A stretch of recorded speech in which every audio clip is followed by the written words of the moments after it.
Le roman de Renard, 31e aventure. Comment le connétable Isengrin et Dame Ersan firent leur clameur à la cour du roi. Isengrin n'avait pas perdu de temps pour se rendre à la cour en compagnie de Madame Ersan. C'était, il ne faut pas l'oublier, un grand personnage, revêtu dans la maison du roi de la charge de connétable. On s'accordait à lui reconnaître surtout une profonde expérience de tous les usages de la cour. Il monta les degrés de la salle où le roi donnait audience, et trouvait l'assemblée, grande et plénière, garnie de hauts et puissants animaux, de riches vavasseurs, tous plus ou moins imprisés. Le roi était assis dans le fauteuil, avec toute la dignité qui convenait au rang suprême, et les barons formaient une sorte de glorieuse couronne autour de sa personne.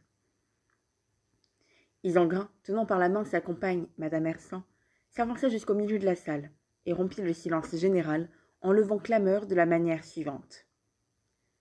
« Sire, n'y aurait-il plus de foi dans le monde? La justice sera-t-elle méprisée?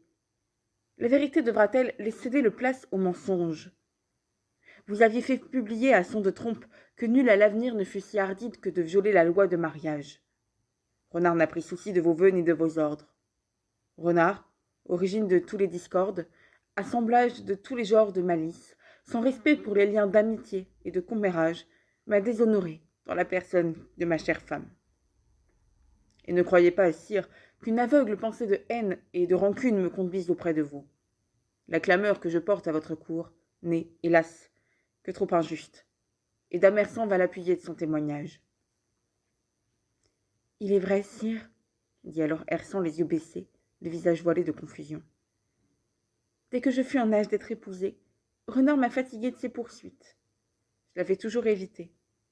J'avais montré le plus constant mépris de ses importunités et de ses prières, quand, l'autre jour, accompagnant en chasse mon noble époux, j'eus le malheur d'arriver devant sa demeure.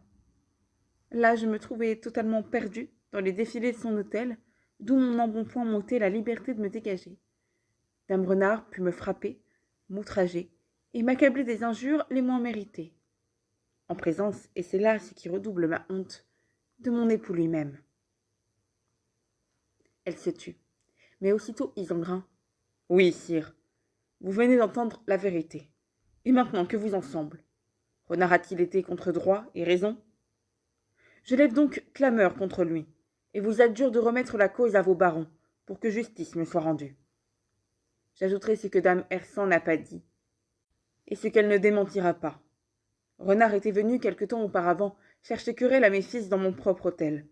Il les avait salis de ses ordures, les avait battus, échevelés, traités de bâtards et de fils d'abandonnés. Il en a menti par la gorge. Mais quand, le retrouvant à cette maudite chasse dont vous a parlé Madame Ersan, je lui reprochai son odieuse conduite, il nia tous les faits et m'offrit de venir s'en purger par serment en quelque lieu qu'il me plût de désigner. Je conclus donc, sire, en demandant que la cause soit retenue, qu'il en soit fait jugement, pour qu'on ne voie pas se renouveler à l'avenir de pareils forfaits. » Isengrin revint à sa place. Sire Noble, la tête un peu penchée, semblait vouloir comprimer un sourire. « Connétable, dit-il, avez-vous encore à ajouter quelque chose? »« Non, monseigneur, sinon que pour mon honneur, je n'aurais pas rendu cette querelle publique, si j'avais eu le choix des moyens. Mais la charge que j'occupe dans l'État ne me permettait pas de donner l'exemple de la violation de vos édits en me faisant justice moi-même, chose qui m'eût été bien aisée. »« Ersan, reprit le roi, répondez à votre tour.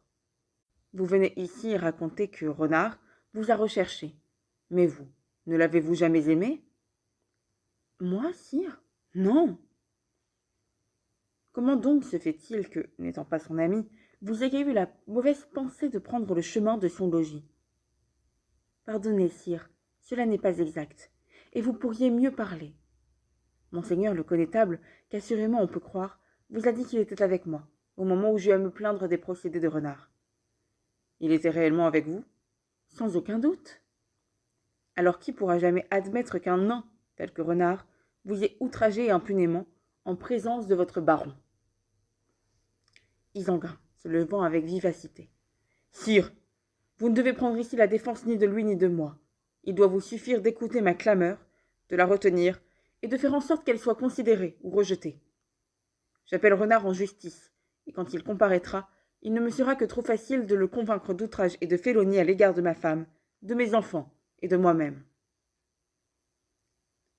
Il est à propos de remarquer ici que Monseigneur Noble le roi était porté naturellement à ne pas laisser connaître sa cour des délits dont l'amour était l'occasion ou le prétexte. Tant qu'il voyait espoir d'accommoder les querelles de ce genre, il refusait d'en prendre gage de bataille.